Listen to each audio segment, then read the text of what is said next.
Have you recently purchased the DualSense Edge wireless controller? Or are you on the fence of purchasing it? Here, we are going to go through what it looks like setting up the DualSense Edge wireless controller. I am For Retro's sake. Subscribe to my channel so you don't miss any new content that I upload. So let's go ahead and get started. Perfect your gameplay. Get an edge into gameplay with the DualSense Edge wireless controller. Customize the back buttons with the L2, R2, stop sliders with adjustable stroke lengths. Function buttons for quick access. Replaceable stick modules and stick caps. Customize your controller by fine-tuning your control buttons, assignments for different games, weapons, and play styles. Change your button assignments according to your preferences. Adjust the input sensitivity of your stick movements for speed and accuracy.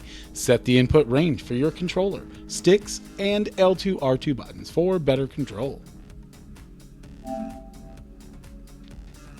You can save customizations as profiles and switch between them while playing a game. Use the function button under the left or right stick to quickly access your favorite control profiles. Press and hold to see your shortcuts.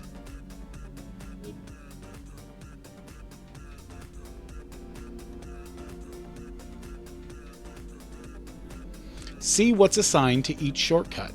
Switch profiles and access controls by pressing the function button and displayed button at the same time. So we got that. So what it's saying is that I could go and push triangle for a default profile, circle, cross, and square. So you can have 4 customizable profiles, which is pretty sweet.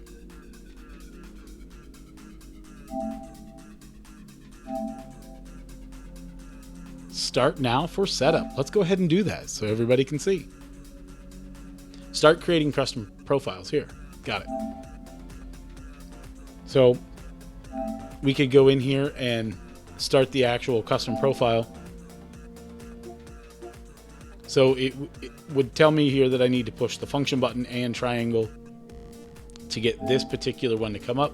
Select the default profile you want to use your DualSense Edge wireless controller without any customizations.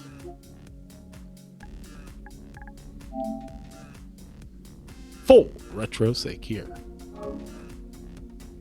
Customize the buttons. So you can actually change any button, any control, except for the function buttons. Stick sensitivity and dead zone. So if you want your left stick to be a little bit more sensitive, you can change the sensitivity to it.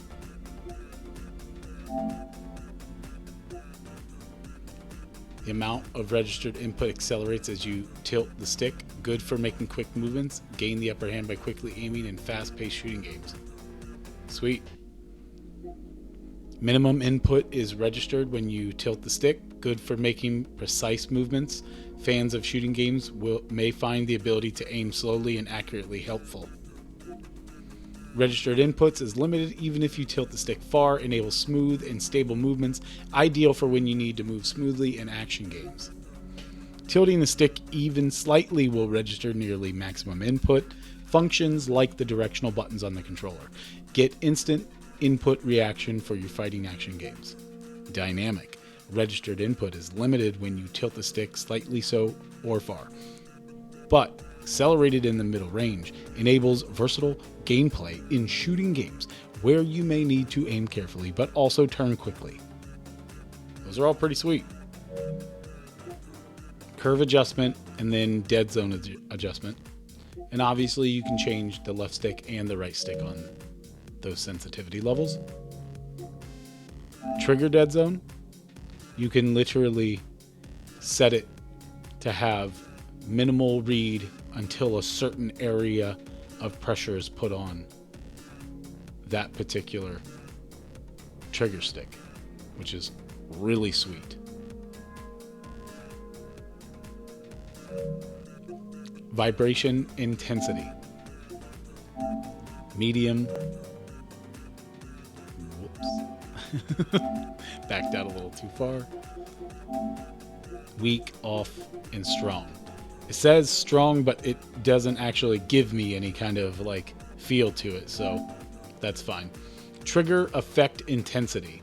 When you're using the microphone on your controller, the intensity is set to weak. If you use a headset or mute the microphone, the intensity selected here will be applied. If you have adjusted the L2, R2 stop sliders, the trigger effect will turn off.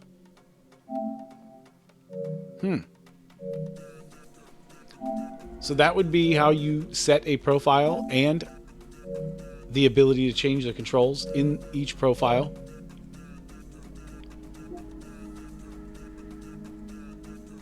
How to receive feedback when switching profiles. By controller indicator, the controller indicator will flash to show you that profile you've selected. By controller vibration. So it's always going to show those. The functions menu, display the functions menu. Brightness of color controller indicators. Adjust the brightness of the indicators on your DualSense Edge wireless controller. If you select other than bright standard, the indicators may not be bright enough for some games and apps. Take the tour. We already did that. It's up to date. And how to reset it. I am for retro's sake, and that has been the DualSense Edge wireless controller from PS5. Have a great day, y'all.